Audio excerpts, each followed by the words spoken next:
So Sandy, I'm trusting you know where this picture is from. Oh yes, that's Portage in Maine. Yeah. Um, my life started in Unity prior to my birth. My parents were married in Unity, and I was going to look up the date, but I think it was 1948 by the Unity minister in Winnipeg. And my grandmother had raised her family in Kamsack, Saskatchewan, and as a result of living in that little tiny town, their exposure to religion was quite varied. They were in that era of the traveling preacher that would come, and so they attended all manner of different services and got a real eclectic, as Myrtle would say, taste for religion. And then they moved to Winnipeg, and the story I'm told is that Grandma found this Unity church and asked the girls, the daughters, if they would like to go to church with her one day. And they did. And when they left, Grandma looked at them and said, "Well, what did you think?" And apparently they all answered, "Well, that's the darndest thing I've ever heard. Let's go back next week." And so there was then they started going there. And they were married by the minister in my grandmother's nursing home. And as far as I don't, obviously, I don't remember anything but Unity. I did get a little bit of understanding of what other faiths taught through my friends. And it was really quite interesting to hear the different points of view that were different from what I was being taught. I was being taught that God is love, God loves me, God, that what I think matters, makes a difference. It's really, before it became formal, what I picked up and held on to was our 5 principles. God is, I am, I think it, I pray it, I live it. And for me, it's always been just that awareness that I am a part of this dynamic universe that we live in, that everything was energy, everything had life in it, even though it might appear to be inanimate, and that there was a connecting happening amongst all things, all people, but all things as well. I think as I grew up, and one of my strongest memories of my gratitude for the teachings that Unity brought to me was sitting after work one day chatting with my husband, who was raised Catholic. And I don't remember what we were chatting about, but something I said, his face changed quite dramatically. And I said, "You're afraid of God, aren't you?" And he burst into tears. And I've never, ever, ever been afraid of God. And that's something that Unity teachings gave to me. What isn't necessarily one of the greatest, because I've had a lot of people that come into Unity and go, "Oh, you're so lucky you grew up in Unity." And I know I am, but one of the challenges that I've had that I'm still work on overcoming is the idea that I could let God down, because I am this, as Myrtle came to understand, this perfect expression of God.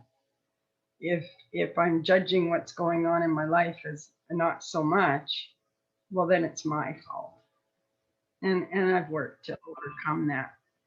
So but I think one of the strengths, one of the biggest blessings that I take away from unity is that absolute knowing and faith that health is mine to claim.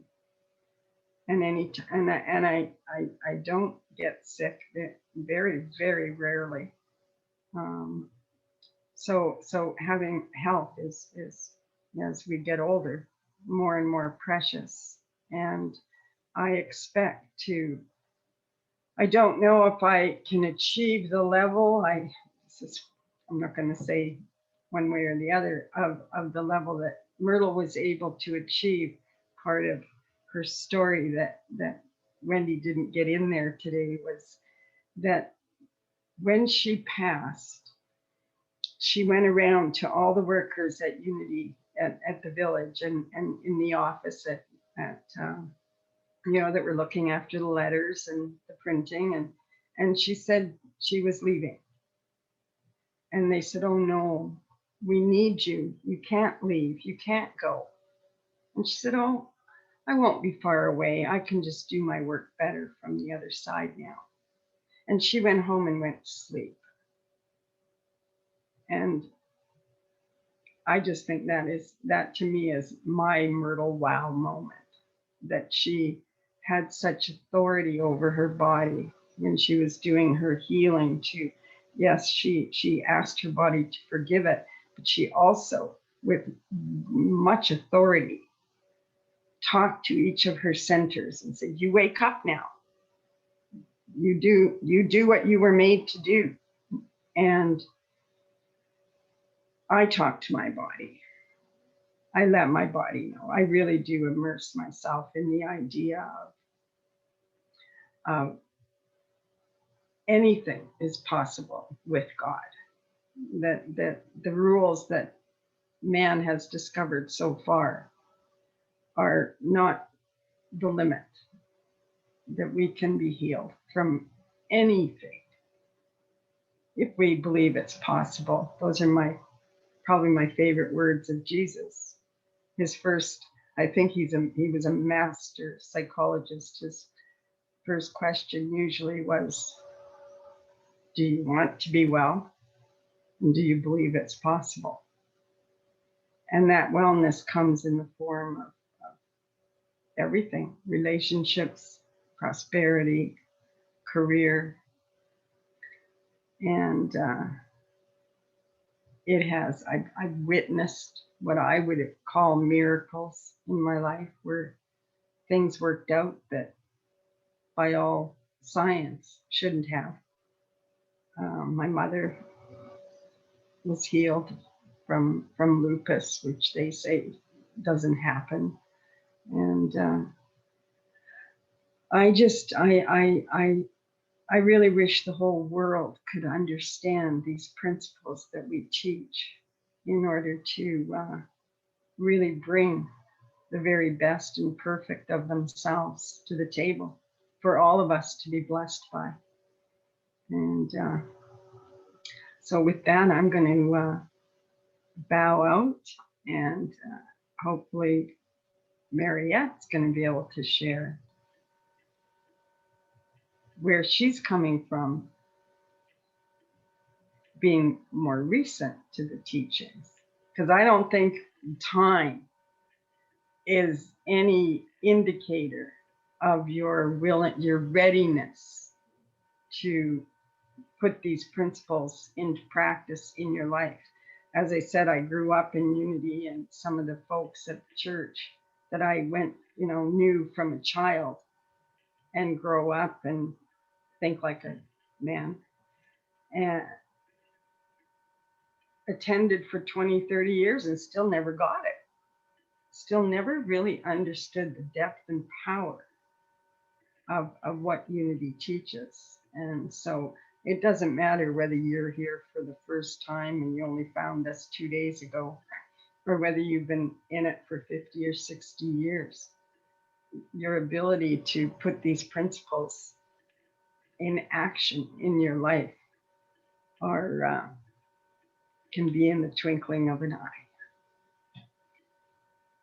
Thanks, Wendy, for inviting me.